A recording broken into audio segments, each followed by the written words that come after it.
Hello. Hope you're having an amazing day. Um, so there's a couple of things I wanted to talk about. Um, and when I'll start with a story about myself. When I first was in university and studying philosophy and political science, I was doing a joint specialist.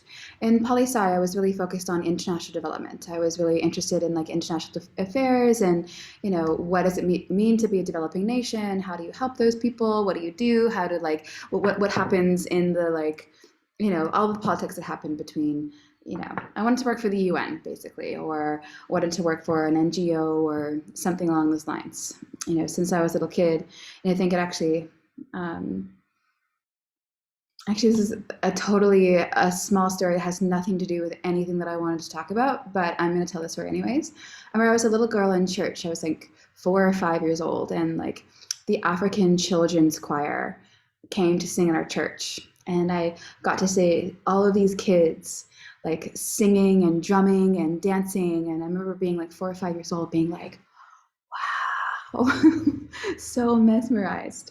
And I think there was a big part of me that's felt really called to go to Africa, and then you can't help but like, the only thing that media shows about Africa, unfortunately, is just all of the horror and suffering that happens there, and none of the beauty and the majesty and the like magic and the like rich culture and the amazing people and all of the music. It doesn't show that. No.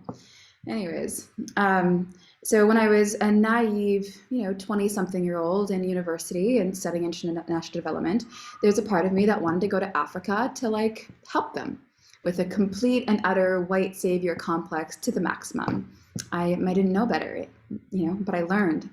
I definitely learned. What I discovered when I started studying the history and started really like, yeah, seeing what has happened and international development and international relations, and specifically with the like the carving up of continents by the colonial powers, and it's just absolutely horrific. And then what people have done trying to help and fix. People with like good intentions have done some of the most awful and horrific things, and that really hit me very hard in that time in my life, of how people with good hearts, with good intentions, they do their best.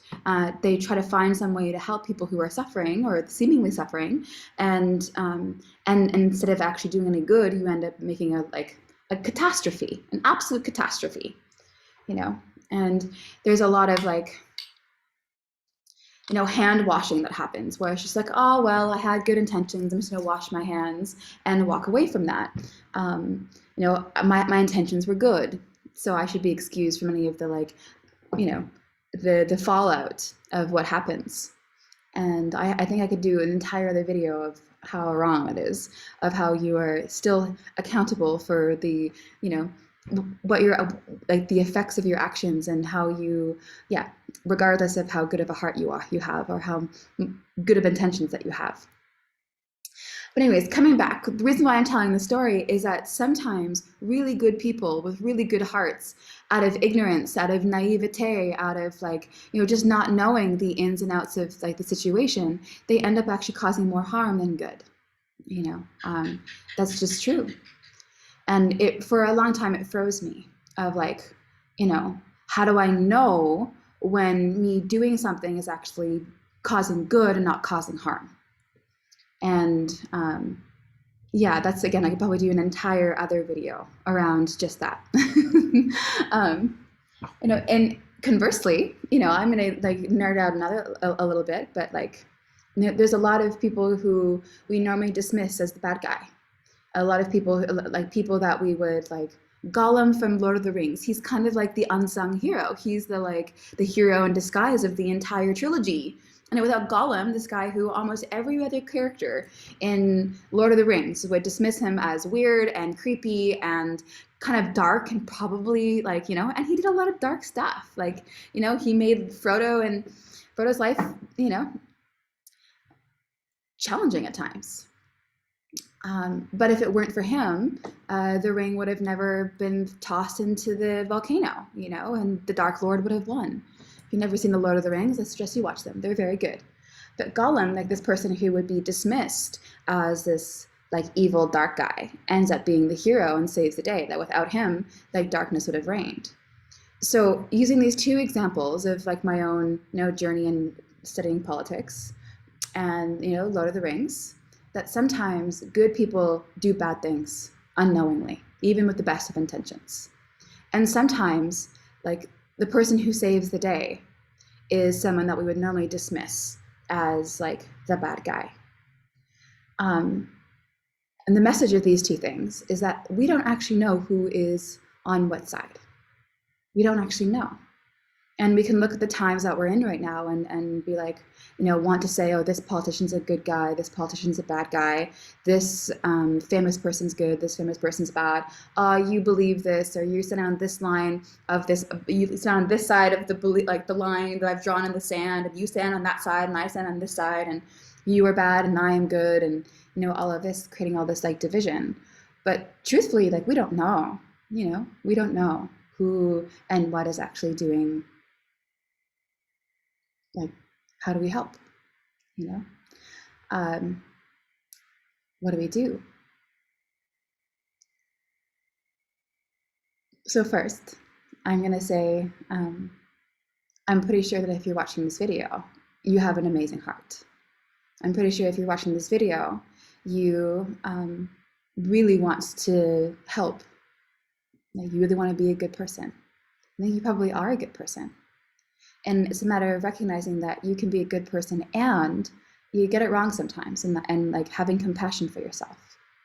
And when you're able to have compassion for yourself in that way, you're able to have compassion for other people, and that we're all coming from different perspectives and different lenses and different viewpoints on, what's happening in the world right now and what is right and what is wrong.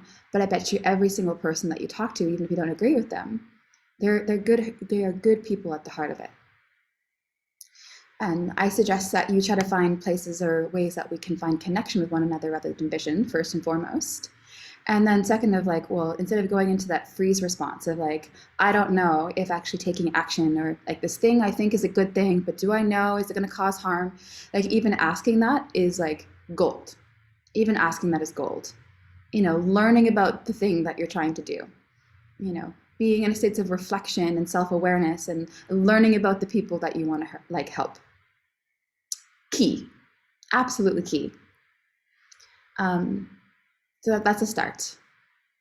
Again, I can go on a lot more about the nuances of this, but there is a practice that I want to share with you, which is one that I've been doing throughout this pandemic, and I've shared it a few times in different workshops that I've taught, but I really feel it's a powerful meditation, a powerful practice that we could do to align ourselves with, to align ourselves correctly with the infinite matrix of other people who, like you and I, are really good people at the heart of it. And we get it wrong sometimes. And we're doing our best. And we're going to keep doing our best.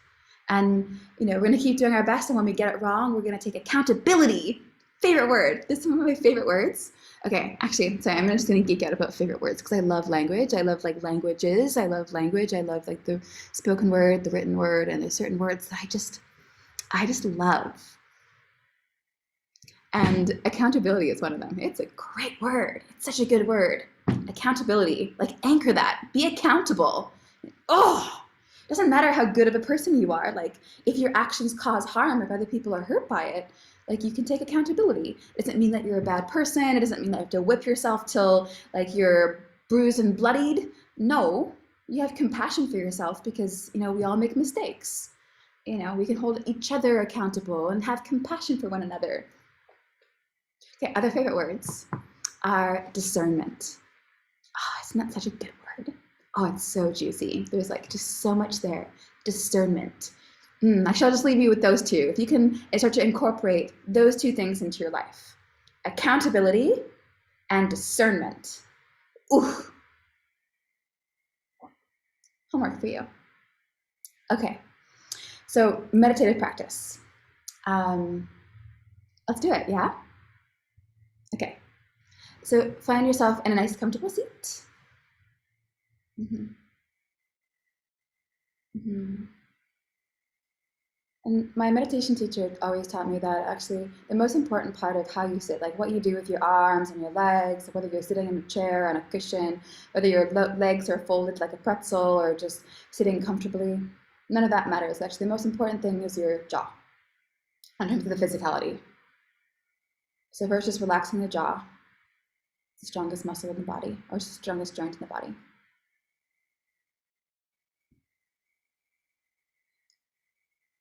So relax your jaw and soften the muscles of your face. Allow your shoulders to fall away from your ears. And start to take a couple really conscious, long inhales and exhales.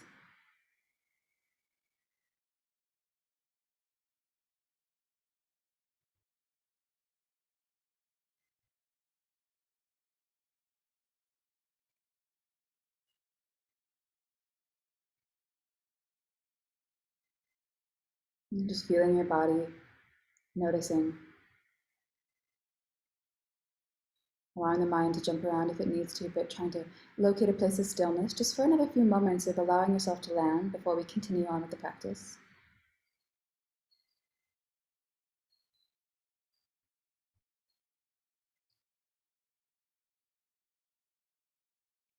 Good. And now I want you to visualize that you are in a large stadium, like a coliseum. You're sitting up in one of the bleachers, maybe about midway, and the bleachers are filled with people. And like you're looking down into the stadium. And there in the on the like platform on the grass are all the beings that are doing the work of good right now, are doing the work of the light, if you will, or doing the work of God, or doing the work of the goddess, or doing the work of the Great Spirit, whatever word, doing the work of the universe, or just living life with full hearts, whatever way you want to conceptualize it is fine.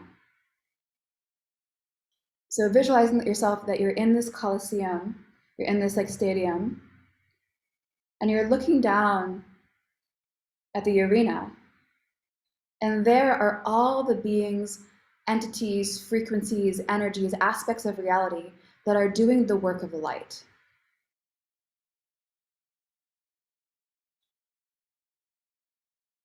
And now I want you to cheer them on. Like, go, go, go, you can do it. I believe in you. You have one of those like foam hand things on one hand, your favorite beverage in the other, and you're just like, go, yes, yes, you can do it. I know it's hard, I know it's hard, I know it's tough. You can do it. Go, go, go, go. Oh, this energy of like excitement, of how much you believe in them, how much you want them to win and keep going. So you're seeing them trip and fall, but you're cheering them on to get back up and to continue the game, continue the play. And allow this energy to start to like now elevate. I'm raising my voice because I want this to like get elevated in you. Like, you can do it. I believe in you so much. Go, go, go. Allow it to escalate, escalate, escalate. This energy inside of you that you are now like on your toes, on your feet. Popcorn's going everywhere. Everyone's on their feet. Everyone's excited and so excited looking down at the stadium. You can do it. You can do it. You can do it. You can do it. Allow it to like lift the whole energy inside of you is just roaring. Allow it to come and go and go and go and rise and rise and rise. Keep going. One last roar, like inside of yourself. You're just screaming at the top of your lungs.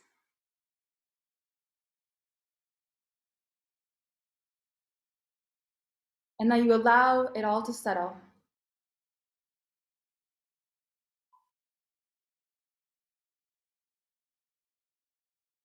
And you realize that you are no longer on the bleachers.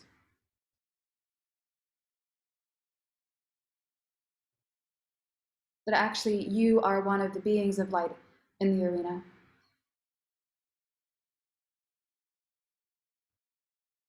And you are now in a state of receiving all of that energy that you raised.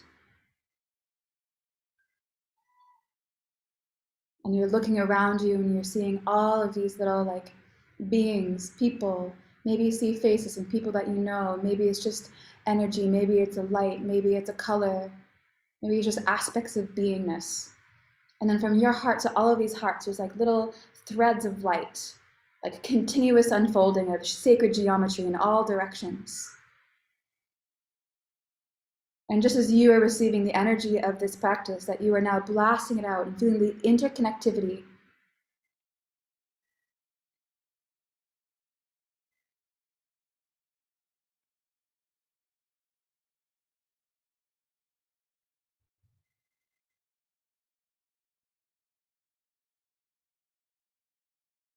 Allow yourself to really rest and experience this for another moment.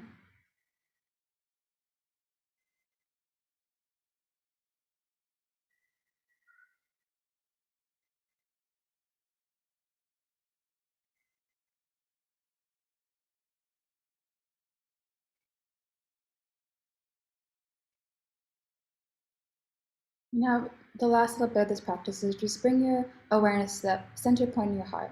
So it's not the physical heart that's to the left, like the physical heart, the spiritual heart, the hrid, is right in the center of the chest.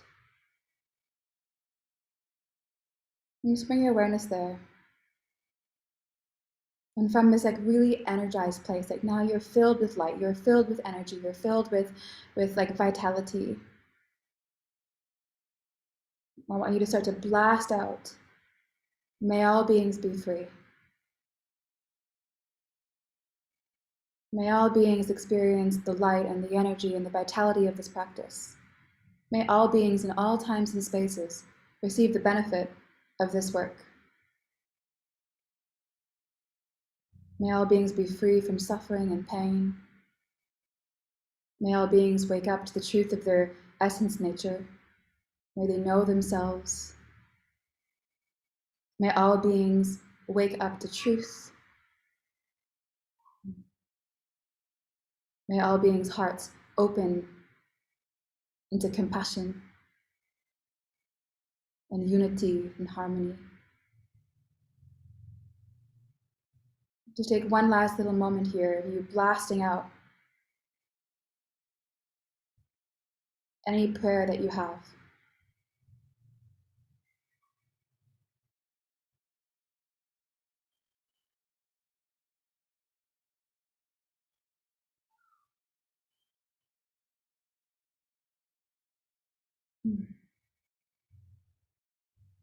And then slowly bring your chin to your chest.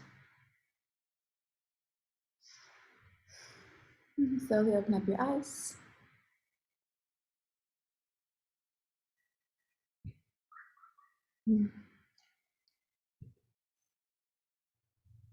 You're an amazing person. I know you are. I really do. And it doesn't matter how many mistakes that you make. You're gonna make some. It's okay. You face those mistakes fully. You take accountability for them. You find forgiveness for yourself. You ask for forgiveness from others. And you give forgiveness for others. You have compassion. Compassion blended or like in dance with accountability. And then you pick yourself up and you align yourself with wanting to be what it is that you are, which is that heart of gold person, the heart of compassion. And we keep doing what we can do. We keep trying to love. We keep opening up our hearts. We keep walking the path, no matter how many times we stumble. All right.